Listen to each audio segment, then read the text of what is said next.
Today, we're diving into a story that has haunted the small town of Blackwood Hollow for generations.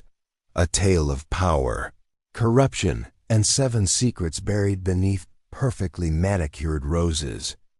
The air in Blackwood Hollow always seemed heavier around Langridge Manor. Standing atop Raven's Hill, the Victorian mansion cast a long shadow over our town, both literally and figuratively. For 80 years, 3 generations of Langridges controlled everything from the town council to the police department, from the local newspaper to the price of bread. But no empire lasts forever, and when the Langridge dynasty finally crumbled, it revealed secrets far darker than anyone could have imagined. My connection to this story is personal. My grandmother worked as a maid in Langridge Manor for nearly 40 years. She rarely spoke of her time there, but when she did, her voice would drop to a whisper, and her eyes would dart nervously around the room, as if the walls themselves might be listening. "The Langridges always get what they want," she'd say, "and God help anyone who stands in their way." It wasn't until after her death that I found her journal's detailed accounts of her observations while working in the manor. Those journals, along with old newspapers, town records, and interviews with elderly residents, allowed me to piece together the true story of the Langridge family and the 7 graves that lay hidden beneath their prize-winning garden. Our story begins in 1938, when Harold Langridge arrived in Blackwood Hollow with his young wife, Eleanor. The Great Depression had left the town desperate, its once thriving lumber industry reduced to nothing. Harold, a banker from Boston with mysterious connections and seemingly endless resources, presented himself as a savior. "I see potential in this town," he announced at a hastily arranged town meeting. With the right investments and leadership, Blackwood Hollow could become a jewel of the Northeast. Hope is a powerful motivator, especially for the desperate. Within months, Harold had purchased the abandoned lumber mill, the newspaper, and several businesses along Main Street. He hired local men at wages that seemed generous in those hard times, though they were far below standard rates in more prosperous areas. Still, to a town on the brink of collapse, Harold Langridge appeared nothing short of miraculous. With his economic stranglehold established, Harold turned to politics. The mayor at the time, William Porter, initially welcomed Harold's investments, but grew concerned about his expanding influence. According to town council minutes from April 1939, Porter questioned whether one man should control so many vital businesses. 3 weeks later, the Blackwood Chronicle, now owned by Langridge, published a series of articles exposing Porter's supposed gambling debts and alleging an affair with his secretary. Porter vehemently denied the accusations, but the damage was done. He resigned in disgrace, and in the special election that followed, Harold Langridge became mayor by a landslide. My grandmother's journal entry from that time reads, "Mr. Langridge celebrated his election with a grand party at the manor. As I served champagne, I overheard him tell a business associate, 'Power isn't taken. It's given freely by fools who don't recognize what they're handing over.' When Mrs. Langridge asked about Mayor Porter, Mr. Langridge just smiled and said, 'Some problems solve themselves when properly motivated.' The way he said it sent chills down my spine." Porter left town shortly after the election, his reputation in tatters. Nobody heard from him again. Years later, when I was researching this story, I tried to track down what happened to him. Official records showed he moved to Chicago, where he died of liver failure in 1943. But when I contacted the cemetery where he was supposedly buried, they had no record of him. William Porter was just the first of many who crossed the Langridges and then vanished or met with tragedy. With Harold as mayor, Langridge Manor became the center of power in Blackwood Hollow. Built in 1898 by a lumber baron, the manor sat on 10 acres of wooded land. Harold and Eleanor immediately began renovations, but the most significant change came to the gardens. Eleanor Langridge, it seemed, had a passion for horticulture. "Mrs. Langridge spends hours in the garden," my grandmother wrote in the summer of 1940. "She's transformed the entire east section into a rose garden with varieties I've never seen before." The west garden, however, remains strictly off-limits. Mr. Langridge has installed a high fence around it with a padlocked gate. Mrs. Langridge tells the staff it's for experimental plantings that need special protection. But I've seen them both entering at night, carrying strange tools. The west garden would remain a mystery for decades, its secrets literally buried beneath the soil. As Harold consolidated his power throughout the 1940s, the Langridge influence grew like the roses in Eleanor's garden, beautiful on the surface but hiding thorns that drew blood. By 1945, Harold controlled the town council, the police department, and most major businesses. Anyone who opposed him found themselves facing tax audits, denied business licenses, or worse. The few who spoke out publicly against his monopoly suffered mysterious accidents or suddenly decided to move away. One such case was Thomas Green, editor of a small independent newsletter that criticized Langridge's business practices. In October 1945, Green published an article questioning how Harold had acquired the funds to purchase so many properties during the Depression. A week later, Green's office burned to the ground in what police ruled an accidental fire caused by faulty wiring. Green survived but left town immediately. Years later, when I tracked down his daughter in Portland, she told me, "Dad never talked about Blackwood Hollow. The night of the fire, he packed us up and we left before dawn. The only thing he ever said was, 'Never cross a man who's willing to bury his problems.'" Did Thomas Green know something about the Langridge Gardens? It's impossible to say for certain, but his choice of words seems eerily prescient. In 1947, Harold and Eleanor welcomed their only child, a son named Richard. My grandmother's journals describe the lavish celebration that followed. The christening was attended by state senators, judges, even a congressman. Mr. Langridge paraded his son through the party like a trophy. "This boy will inherit everything," he told everyone within earshot. "The Langridges are here to stay." Richard grew up as Blackwood Hollow's prince, pampered and protected, his every whim catered to. Teachers were instructed to give him perfect grades, and local children were encouraged to befriend him, or rather, to service his entourage. "Young Master Richard has his father's temperament," my grandmother wrote when Richard was 10. Today, he flew into a rage when the gardener's boy beat him in a foot race. Later, I saw Mr. Langridge give the gardener an envelope and tell him his services would no longer be needed. The gardener looked terrified and kept saying, "Please, Mr. Langridge, my boy didn't mean any harm." Mr. Langridge just smiled that cold smile of his and said, "I'm sure your talents will be appreciated elsewhere. I suggest you find that place quickly." The gardener and his family left town that night. Like William Porter and Thomas Green before them, they seemingly vanished. The true darkness at the heart of the Langridge Empire wouldn't begin to surface until the winter of 1956. When Eleanor Langridge fell ill with what was initially diagnosed as pneumonia. As her condition worsened, Harold brought in specialists from Boston and New York, but nothing seemed to help. "Mrs. Langridge fades more each day," my grandmother wrote in February 1956. "The doctors seem baffled. Yesterday, as I was changing her bedding, she grabbed my wrist with surprising strength and whispered, 'The West Garden.' He thinks I don't know what it's for." Before she could say more, Mr. Langridge entered, and she fell silent immediately. Eleanor died 3 days later. The official cause was listed as complications from pneumonia, but rumors spread through the staff that her symptoms had been strange.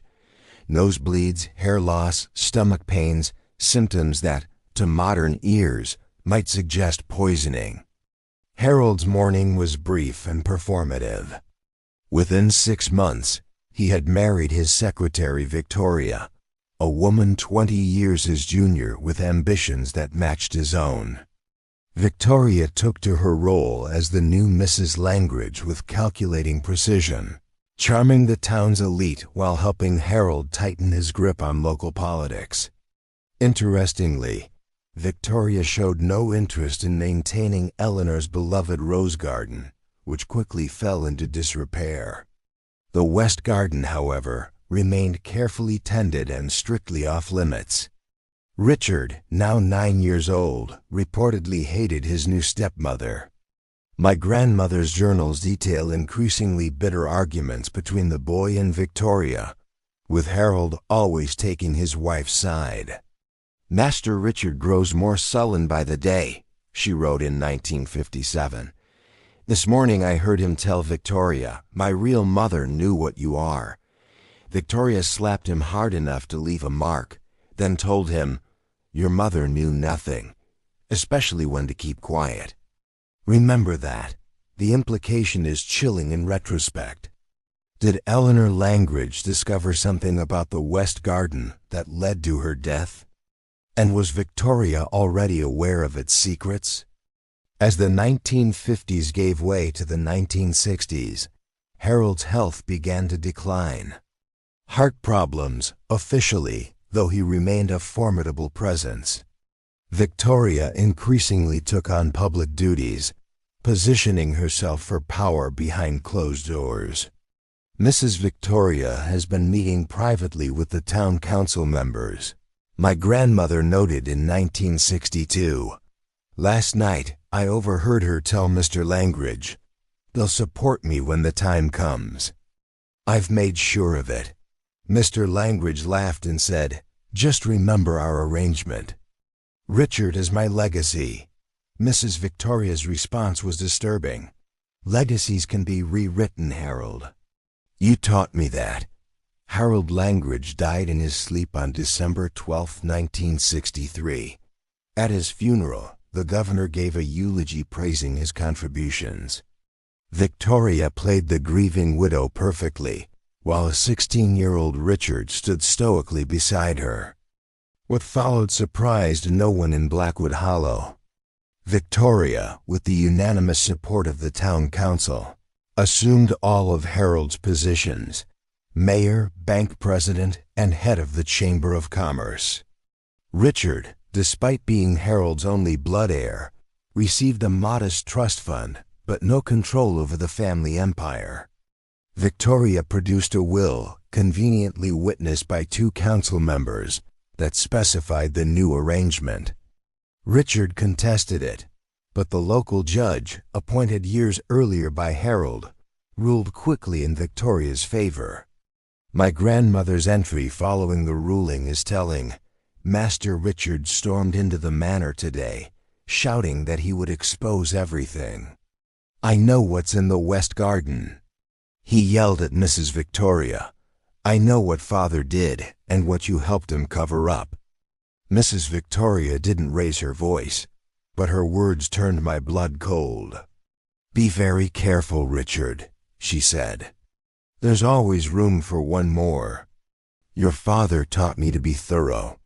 Richard must have understood the threat, because he left Blackwood Hollow the next day, supposedly to attend college in California. For the next decade, Victoria Langridge ruled Blackwood Hollow with the same iron control as her husband, but with a more sophisticated approach.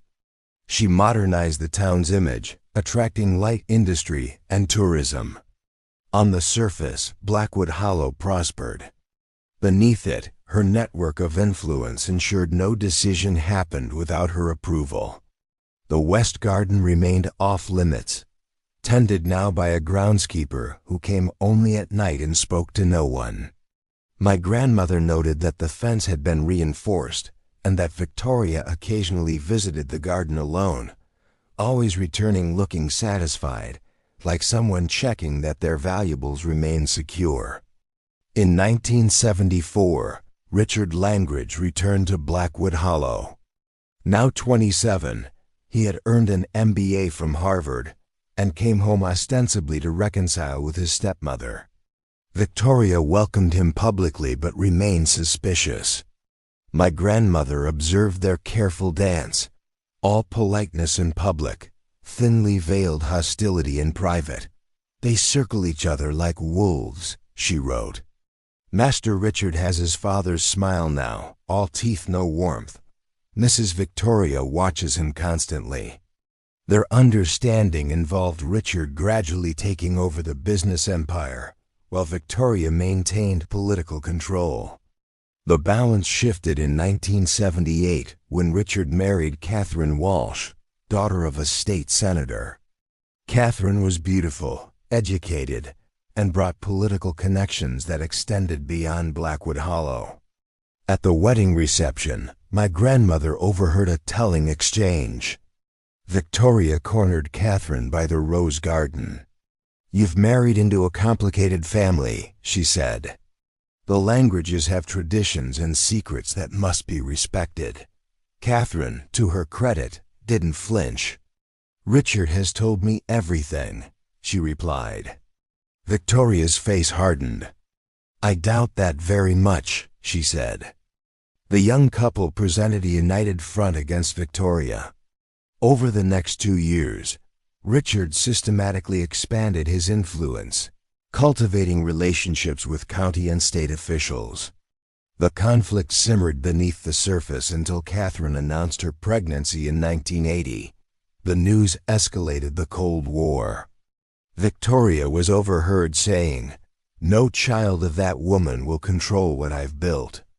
Richard, meanwhile, told associates that changes are coming to Langridge Manor. The conflict came to a head when Richard hired contractors to renovate the manor, with plans that included the mysterious West Garden. "That garden stays as it is," Victoria threatened, "or you'll regret challenging me." Richard refused to back down. "The time for your secrets is over," he told her. The baby, a boy named Harold after his grandfather, was born in November 1980. While Catherine was still recovering from complications, Victoria made her move.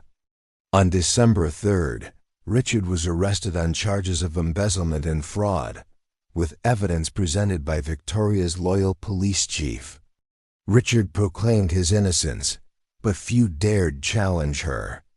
Catherine tried to rally support, reaching out to her senator father, but before any inquiry could gain traction, tragedy struck again. On December 18th, Catherine and baby Harold's car went off Raven's Bridge into the icy river below. Catherine was dead. The baby, strapped in his car seat, survived. The official report cited icy conditions and brake failure. Senator Walsh, devastated, dropped his inquiries. Victoria immediately took custody of her great stepson. Richard, isolated in jail, was convicted in February 1981 and sentenced to 20 years. My grandmother's journal entry from that day is heartbreaking. Master Richard looked defeated today. As they led him from the courtroom, he looked directly at me. "Tell them about the garden," he said before the bailiff pulled him away. "Someone needs to know what's buried there." Mrs. Victoria heard him. The look she gave me chilled me to the bone. The next day, my grandmother was fired after nearly 40 years of service. For the next decade, Victoria Langridge ruled unchallenged, raising young Harold as her heir apparent. The boy was kept isolated at the manor, appearing well cared for but unnaturally subdued. The West Garden remained her secret, its high fence now supplemented with security cameras. Richard Langridge was released on parole in 1991. Now 44, He returned to Blackwood Hollow, telling the local paper, "I have unfinished business in my hometown, and a son I barely know." Victoria used every legal means to keep him from young Harold, but Richard was patient. He lived modestly, worked in a neighboring town, and slowly rebuilt his reputation. By 1995, he had successfully petitioned for regular visitation. As Harold entered his teenage years, he began spending weekends with the father he had been taught to fear. My grandmother, now living with us, followed these developments with a mix of interest and fear. "I should tell Richard what I saw in the West Garden," she wrote in 1996. "But even now, I'm afraid. The Langridges protect their secrets. They always have." She never wrote explicitly what she had seen, but left clues.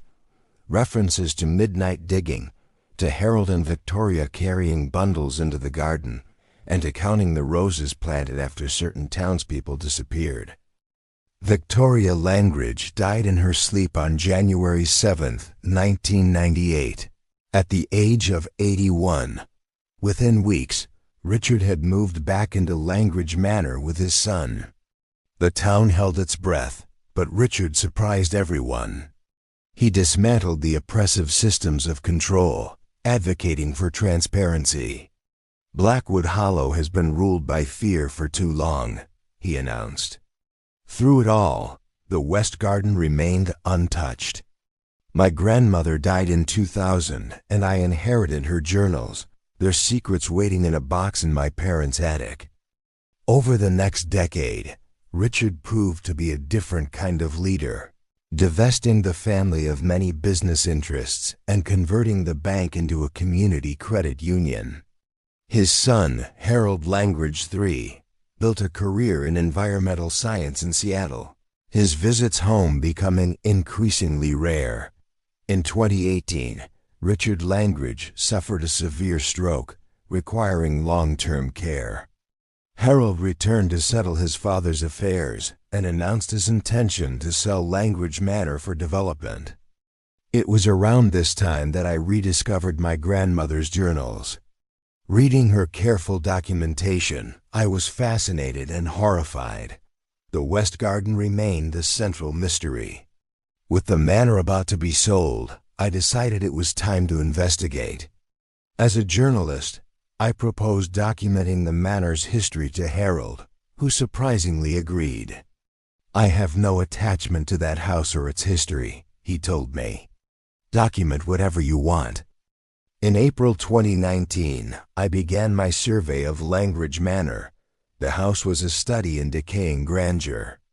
But it was the gardens that truly interested me, especially the West Garden, with its reinforced chain-link fence and a substantial recent padlock.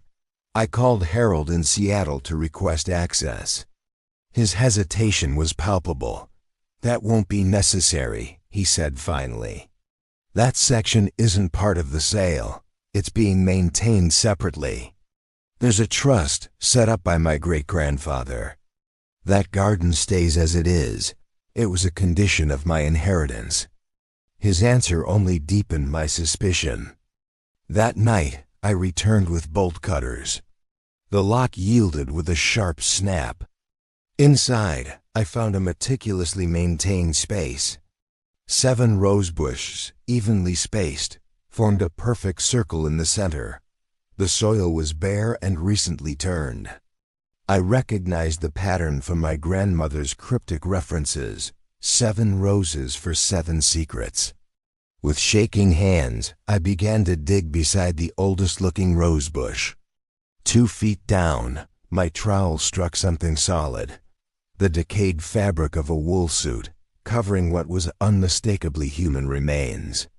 One by one, I checked each rose bush, finding human remains beneath each one. 7 graves. 7 people who had stood in the way of Langridge ambitions. As I was photographing the evidence, floodlights illuminated the garden. An elderly man I didn't recognize stood facing me, holding a shotgun. "Mr. Langridge has been expecting someone to come poking around eventually," he said, his voice gravelly. He introduced himself as the groundskeeper, a job his family had held for generations. He was impassive when I told him about the bodies. "I tend the roses," he said. "What's under them isn't my concern. Justice is a luxury, miss. Survival is a necessity. The Langridges made sure my family survived." He informed me that Harold was on his way from Seattle, alerted by the breached security system. As dawn broke, a helicopter landed on the front lawn. Minutes later, Harold Langridge III strode into the garden. At 39, he looked remarkably like his grandfather. He took in the scene with a single glance. "Well," he said finally, "it seems we have a situation." "These are murder victims," I said, finding my courage. Harold sighed, looking genuinely tired. "Actually, it's 8. He gestured to an empty space near the fence. "Victoria." Her final request was to join the others. A strange sort of atonement, I suppose. My father honored it. "You know about all this?" I asked, shocked. "I know my family history," he said simply. "My father told me everything after Victoria died. The Langridge way of handling problems. He saw the horror on my face. I moved 3,000 miles away and built a life studying environmental remediation. What does that tell you?" He dismissed the groundskeeper, whose pension, he assured him, was secure. Then he turned to me. "So, a journalist with evidence of historical murders. What do you plan to do?" "Justice," I said firmly. "These people deserve justice." "Justice," Harold repeated. "After 80 years, when everyone directly responsible is already dead, what does justice look like?" He had a point, but I stood my ground. "The truth, then. People deserve to know." Harold nodded slowly. "The truth. Yes, I suppose they do. My father wanted this exposed, you know. He arranged for the security system to be less effective than it appeared. He wanted someone like you to find this place." He explained that even his father, who tried to break away, couldn't bring himself to directly betray the family code of loyalty. Instead, he made it possible for others to discover the truth. He reached into his jacket and pulled out a flash drive. "This contains my father's complete confession. Names, dates, circumstances. It also contains financial records showing how the Langridge fortune was built on extortion, fraud, and occasionally murder."